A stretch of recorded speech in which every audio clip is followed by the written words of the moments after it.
નમસ્કાર, આપ નિહાળી રહ્યા છો અડીખમ ગુજરાત. આપની સાથે હું છું રાકેશ પંડ્યા. રાજ્યના નશા વિરોધી અભિયાનને વધુ એક સફળતા મળી છે. મહીસાગર જિલ્લાના લુણાવાડા સંતરામપુર હાઈવે પરથી પોલીસે પોસ્ટ ડોડાનો મોટો જથ્થો ઝડપી પાડ્યો છે. આ સમગ્ર ઘટના એક અકસ્માતના કારણે સામે આવી છે. મળતી માહિતી મુજબ લુણાવાડા સંતરામપુર હાઈવે પર રાફઈ ગામ પાસે પોસ્ટ ડોડા ભરેલી એક કારનો અકસ્માત થયો હતો. આ કાર જંગલી પશુ નીલગાય સાથે અથડાતા રોડ પર પલટી ખાઈ ગઈ હતી. અકસ્માતની જાણ થતાં સંતરામપુર પોલીસ તાત્કાલિક ઘટના સ્થળે દોડી આવી હતી અને તપાસ હાથ ધરી હતી. તપાસ દરમિયાન પોલીસે કારની અંદર રહેલા કોથળાની ચકાસણી કરતા સૌપ્રથમ ચોંકી ગયા હતા. આ કોથળામાં અફીણના પોસ્ટ ડોડા ભરેલા હતા. પોલીસે કારમાંથી મોટી માત્રામાં પોસ્ટ ડોડાનો જથ્થો કબજે કર્યો છે. આંતરરાષ્ટ્રીય બજારમાં તેની કિંમત આશરે 37 લાખ રૂપિયા જેટલી આંકવામાં આવી રહી છે.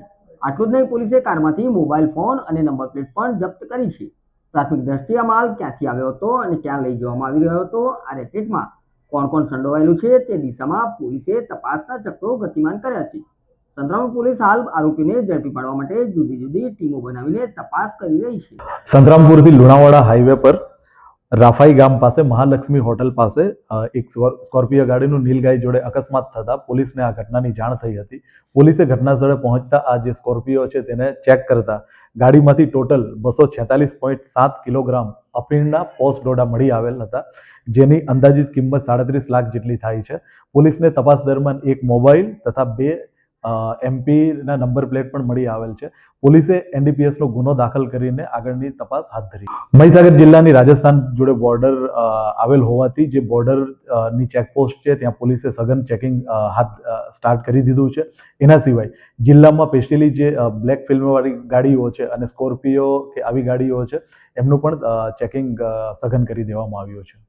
આગળની તપાસ ચાલુ છે અને આ જે બંને ઘટનાઓ ઓલમોસ્ટ સિમિલર લાગે છે, જેથી પોલીસને શંકા છે કે આના પાછળ એક જ ગેંગ કે જે સાગરીતો છે એનો હાથ હોઈ શકે. પોલીસે મોબાઈલની બાબતે બી તપાસ હાથ ધરી છે અને એમાં જે સિમ કાર્ડ છે એના થ્રુ કંપની જોડેથી CDR ડેટા મંગાવવાનું લખી દેવામાં આવ્યું છે. પોલીસ એ દિશામાં પણ તપાસ કરી રહી છે.